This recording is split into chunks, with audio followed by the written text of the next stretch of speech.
विकास के कार्य में सहयोगी ना है। इसलिए बाबा ने दया पवित्रता के बीज को भी समाप्त कर दिया। सूक्ष्म में भी अपवित्रता ना। ओम शांति।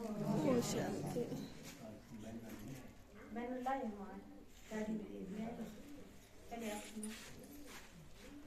ओम शांति। ओम शांति। ओम शांति।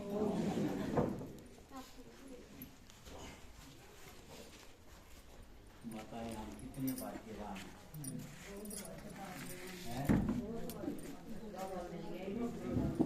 भगवान ने हमारे को कहाँ से कहाँ बिछड़े देखो। अब मैं देख रहा था जैसे जैसे माता यार ये दूसरे को कैसे प्यार से बैठने के लिए वैसे हमारे परिवार अलग है, रिश्ते नाते अलग है, लेकिन जैसे ही हम बाबा की क्लास मारते हैं तो हमारा एक स्वभाव है, सबको प्यार से रहना, सबको रिगार्ड देना, और ऐसा ही स्वभाव फिर हमारे को आगे लेकर जाता है। तो हम आत्माएं जैसे स्वभाव से शुरू में धरती पर आए थे, ऐसा ही स्वभाव हमारा बाबा लास्ट में बनाता है। तो इसको कहते हैं अंतमति। यहाँ से मेरा सब हम सब आत्मा का एक स्वभाव से अंत होएगा, तो एक स्वभाव से हमारा अगले जन्म की शुरुआत यानी गति होगी। तो हम बहुत ही भाग्यवान आत्माएं हैं। और आज हम रक्षाबंधन त्योहार मना रहे हैं। रक्षाबंधन ये कैसे जितने भी त्योहार बनते हैं ना माता, ये जो त्योहार जितने भी बनते हैं ये हम जो ब्राह्मण यानी परमात्मा के बच्चे बनकर और जो हम पुरुषार्थ करते हैं, मेहनत करते हैं सूक्ष्म में मन और बुद्धि के द्वारा, और अपने स्वभाव संस्कार में जो परिवर्तन लाते हैं, क्योंकि संस्कार स्वभाव संस्कार से संसार बनता है। तो हम आत्मा जैसे जैसे बाबा का ज्ञान सुन सुनकर अपने मन बुद्धि में स्मृति करके, मन में विचार करके और उस ज्ञान को जीवन में धारण करते, प्रैक्टिकल में धारण करते हैं, शांत रहते हैं, पवित्र रहते हैं, स्नेह से रहते हैं, और वैसा ही हमारा स्वभाव और संस्कार बन जाता है। जो हम यहाँ सूक्ष्म में बाबा के बच्चे बनकर, भगवान के बच्चे बनकर फिर भक्ति में इनका यादगार बनता है, फिर हम भक्ति में इसका यादगार बनता है। तो अब देखो वो सावन में शिवरात्रि आती है, शिवरात्रि 2 रात्रि होती है, एक भक्तों की एक फागण मारती है। फागण वाली होती है ज्ञानियों की, जो हम बाबा की शिवरात्रि पर झंडा लहराते हैं। तो झंडा लहराने का मतलब भगवान के आने का संदेश देना। तो हम शिवरात्रि पर सावन में शिवरात्रि आती है, तो जेठ और साढ़ के बाद जो बरसात होती है तो चारों तरफ हरियाली हो जाती है।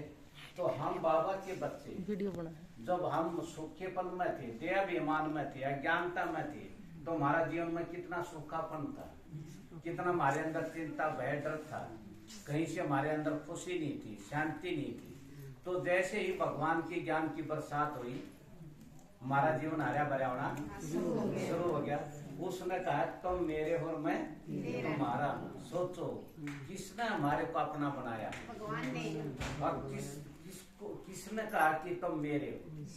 तो बाबा ने कहा कि भगवान ने, जैसे ही हमने कहा बाबा आप प्यार के सागर हो, आप आनंद के सागर हो, आप सुख के सागर हो, तो जैसे ही हमने जो बुद्धि में जो स्मृति करी और आत्मा समझकर उसको परमात्मा को याद कराया, तो वैसे ही मेरे को अनुभूति होनी शुरू होगी अपनी। तो ये जब अनुभव होना शुरू होया तो मेरी आत्मा में ज्ञान का बीज आ गया। ज्ञान का बीज का मतलब आत्मा रूपी बीज की स्मृति आएगी और दूसरों को भी आत्मिक भाव में देखने का मेरा स्वभाव बनना शुरू हो गया। तो माताएं तो जब ज्ञान का बीज आता है ना, तो हम झोला जोड़ते हैं। कौन सा झोला जोड़ते हैं? झोला देखे ना, तीज वाला दिन झोला डालते हैं, तो उसमें 2 रस्सियां होती है। तो एक रस्सी का ऊपर झोला जोड़ सकते हैं, 2 झोले, 2 रस्सियां होनी जरूरी। तो वो 2 रस्सियां कौन सी हैं? ज्ञान और योग। ज्ञान और योग। जो हम बाबा ने जो हमारे को ज्ञान सुनाया वो मेरी बुद्धि में स्मृति में रहे और फिर मैं उसको महसूस करती रही, उसको कहते हैं योग। नहीं समझे? जब ज्ञान और योग दोनों बराबर होंगे तो मैं आत्मा खुशी और आनंद के प्यार के झूले में झूलती रहूंगी। यू हो झूला, यो झूला ऐसा झूला है जो मेरे आत्मा को अविनाशी सुखों से भर देता है, और जो मैं आत्मा जो संतुष्ट हो जाती हूँ, तृप्त हो जाती हूँ, मेरी सारी इच्छाएं कामनाएं पूर्ण हो जाती हैं अंदर ही अंदर, पता भी तो मैं आत्मा अंदर से भरपूर हो जाती हूँ। तो ऐसे हम बाबा के बच्चे, और फिर बाबा कहता है प्यार के बंधन में बंध जाओ। तो दुनिया का रक्षा बंधन, तो रक्षक तो परमात्मा, सारे संसार का रक्षक तो एक परमपिता परमात्मा है, उसके बंधन में बंधने से यानी उसकी श्रीमत पर चलने से, बाबा ने कहा कि मेरी श्रीमत के अनुसार चल करके तुम दुनिया क्या कल्याण करो, अपना भी कल्याण। जब मैं आत्मा जब परमात्मा की श्रीमत पर चलूंगी, उसकी क्या श्रीमत है, सुबह उठती साथ कहना है बाबा गुड मॉर्निंग, फिर प्यार से बाबा को याद करो कि मेरा कितना ऊंचा भाग्य है, किसने मेरे को अपना बनाया है, और फिर उसके साथ मन और बुद्धि का संबंध जोड़कर उससे गुण और शक्तियों को महसूस करो। तो उसको अमृत वेला महसूस करके, और फिर मैं आत्मा जब भी कोई काम करूं तो निमित्त और सेवा के भाव से कर्म करूं। मैं अपने घर में कोई भी काम करूं तो मैं आत्मा ये कहूं कि ये जो परिवार है, चाहे इसमें मेरा कोई पति है, बेटा है, बहू है, ये सब आत्माएं हैं, सब बाबा के बच्चे हैं, और बाबा ने मेरे को इनकी सेवा के लिए यहाँ भेजा है। और मैं आत्मा किसी के लिए माँ हूँ, किसी के लिए सास हूँ, किसी के लिए पत्नी। अब तो ये शरीर के जो संबंध है ये मन फर्ज अदा करने हैं, लेकिन मेरे साथ तो मेरा परमपिता परमात्मा है, वो शांति का सागर। और जब मैं आत्मा उसकी याद में कोई कर्म करूंगी, और फिर मैं उसकी खुशी खुशी से मुरली सुनूंगी, खुशी से।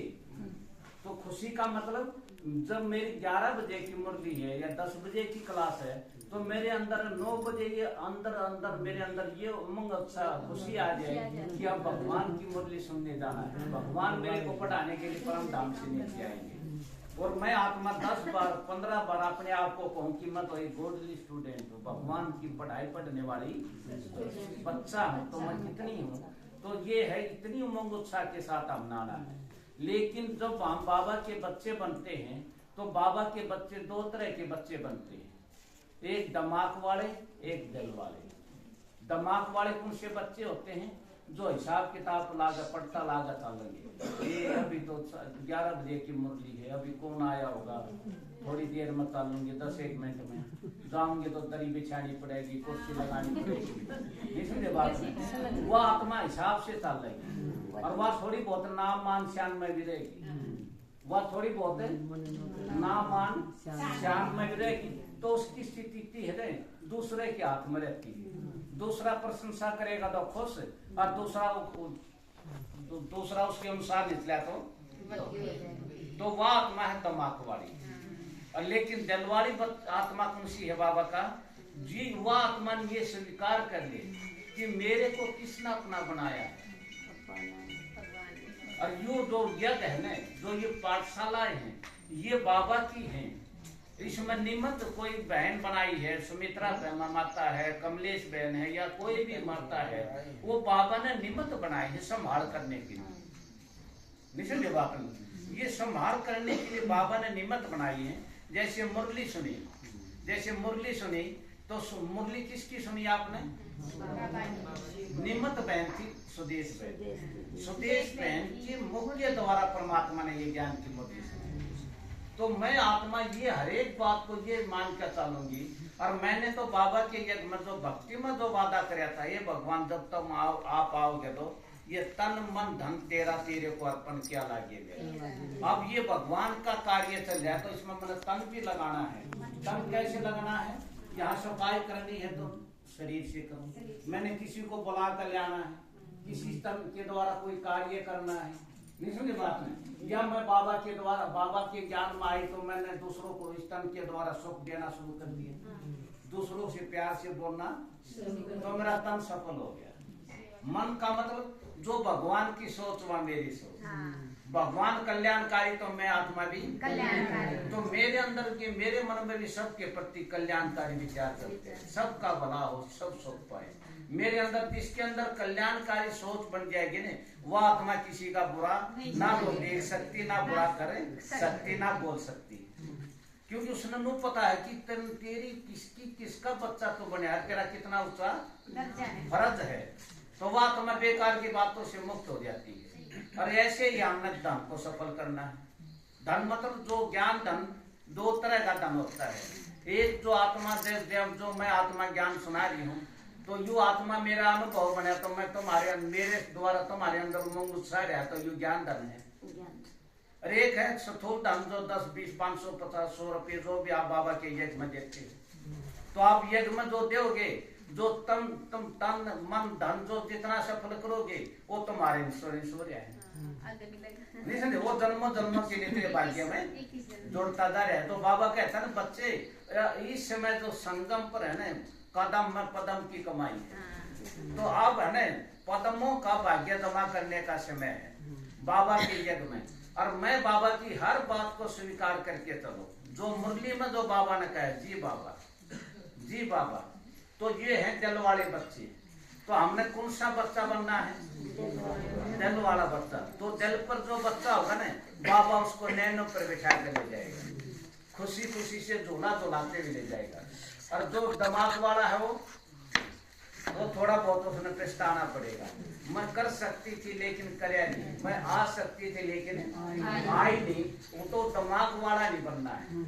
दिमाग वाले ने थोड़ी सी दिक्कत हो सकती है, लेकिन हमने क्यों दिक्कत है? अरे भगवान मुस्कुराए बच्चा बने तो ऐसा बच्चा बनेगा। भगवान जिसको देखकर मुस्कुराए, सोचो वो आत्मा कितनी भाग्यशाली आत्मा है। और हम ही तो बच्चे हैं। ये थोड़ा समय है माताएं भगवान के साथ संबंध निभाने का, भगवान का साथ संबंध समय बिताने का थोड़ा सा समय है, ये संगम का समय। तो बाबा ने कहा कि संगम का समय है ना, कोटों में कोई में भी कोई हम आत्माएं जानती कि भगवान आया हुआ है, अपना कार्य कर रहा है। कैसे कर रहा है? वो भाग्य बांट रहा है। भगवान कैसे भाग्य बांटता है?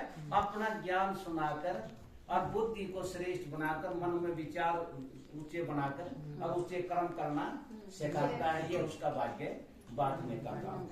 भगवान ज्ञान के द्वारा भाग्य बांटता है।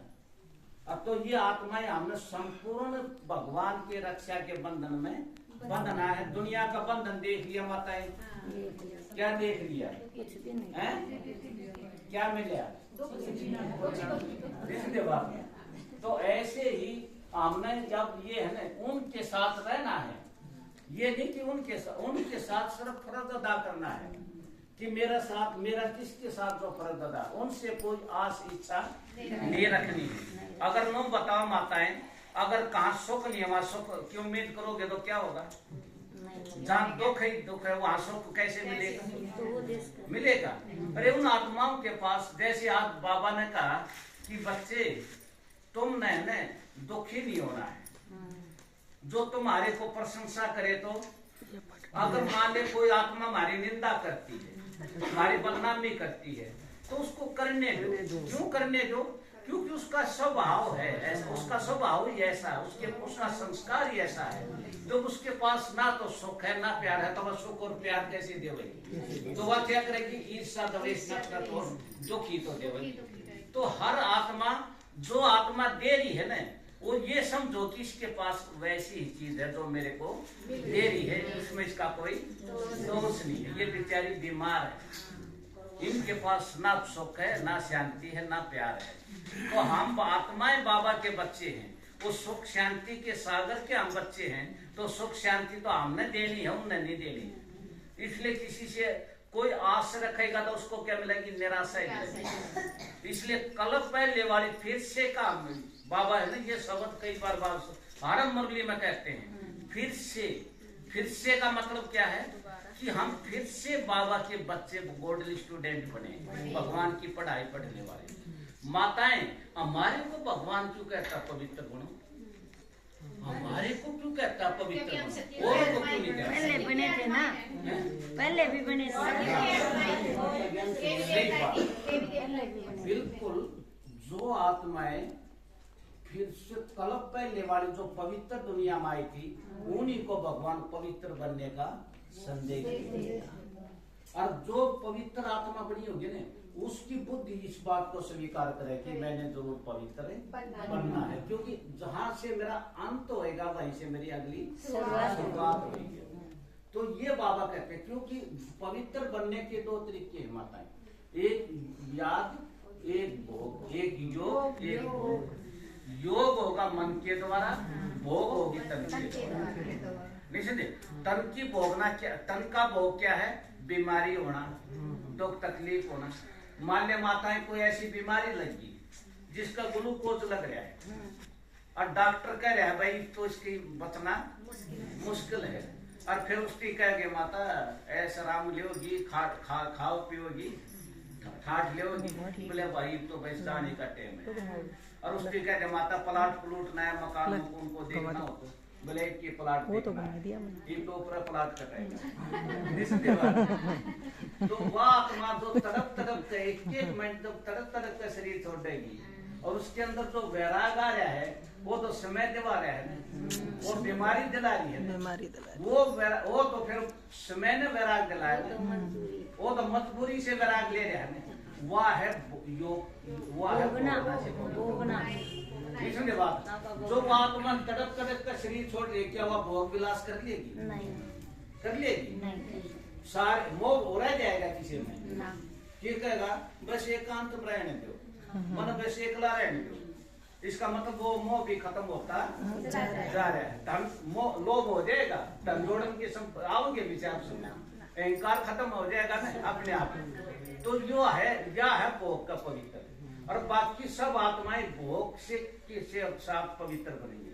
और जो हम खुशी से, क्योंकि जो हम खुशी से जो हम अपने बाबा के डायरेक्शन के अनुसार हम जो पवित्र बन रहे हैं, उन परिवार में भी रह रहे हैं लेकिन उनसे कोई कामना इच्छा नहीं रख रहे, उनकी बिल्कुल सेवा कर रहे हैं, उनके ताने बाने सुनकर, उनकी कचोट सुनकर हम उनके बीच में रहकर और भगवान के रास्ते पर चल रहे हैं। ये है जो है असली तपस्या।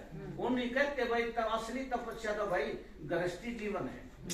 तो गृहस्थी जीवन का मतलब ये है कि गृहस्थी का जीवन का मतलब है गृहस्थ जीवन में रहते हुए, यानी अपनी जिम्मेवारियों को निभाते हुए और भगवान के रास्ते पर चलना। ये है, इससे बड़ी कोई तपस्या नहीं। असली तपस्या तो माताएं हम कर रहे हैं। 8 होने के बीच में कोई तपस्या नहीं करता। कामी क्रोध आत्माओं के बीच में भी रह रहे हैं, लोभ विमोही आत्माओं के बीच में रह रहे हैं, अहंकारी और ईर्षा द्वेष में प्रकट करनी आत्मा।